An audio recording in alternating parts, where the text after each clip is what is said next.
या बातमीचे प्रायोजक आहेत सरगम कलेक्शन। रमजान निमित्त होलसेल पेक्षा स्वस्त ब्रँडेड शर्ट। आमचा पत्ता जगदंबा चौक, सोलापूर।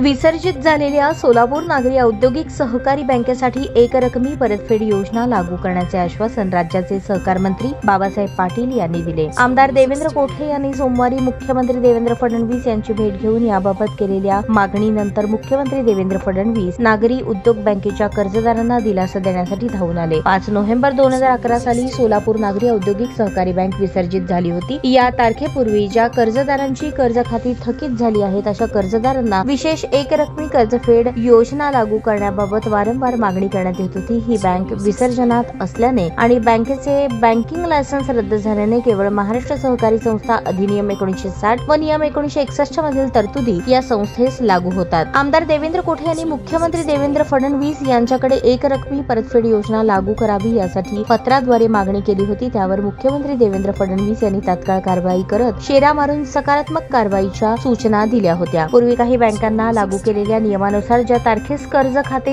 सबस्टँडर्ड झाले त्यानंतर संशयित 1, संशयित 2, संशयित 3 अशा प्रकारे एकूण 36 महिन्यापर्यंत व्याजाची आकारणी करून ती केवळ मुद्दल रकमेवर सरळ व्याजाने संशयित 3 पर्यंतच्या तारखेपर्यंत करणे आवश्यक आहे। परंतु सहकार आयुक्त कार्यालयाकडून निघालेल्या परिपत्रकानुसार बँक विसर्जित झाली त्या तारखेपर्यंत मुद्दल आणि संपूर्ण व्याज तसेच मुद्दलावर भरणा करण्याच्या तारखेपर्यंत दर साल दर 6% प्रमाणे सरळ व्याज अशी आकारणी करण्याबाबत सूचना देण्यात आलेल्या आहेत। वास्तविक पाहता सदर बँक विसर्जित झाल्यानंतर त्या बँकेला लागू होणारे नियम शासनाकडे प्रस्ताव देऊन त्याप्रमाणे परवानगी घ्यावी, अन्यथा एकरकमी परतफेड योजनेचा फायदा दिल्याचे गृहीत धरता येणार नाही अशी मागणी कर्जदारांनी केली होती। त्यामुळे सोलापूर नागरी औद्योगिक सहकारी बँकेसाठी मलकापूर अर्बन कोऑपरेटिव्ह बँक किंवा दी लक्ष्मी अर्बन कोऑपरेटिव्ह बँक यांच्याप्रमाणे एकरकमी परतफेड योजना लागू करावी अशी मागणी आमदार देवेंद्र कोठे यांनी केली होती। या कामी माजी नगरसेविका कुमुद अंकारम यांनी समन्वय साधला। यावेळी चक्रपाणी गज्जम, सत्यनारायण गुर्रम, सदानंद गुंडेटी, मनोहर सिंगम, व्यंकटेश बुरा, नितीन चौगुले आदी उपस्थित होते।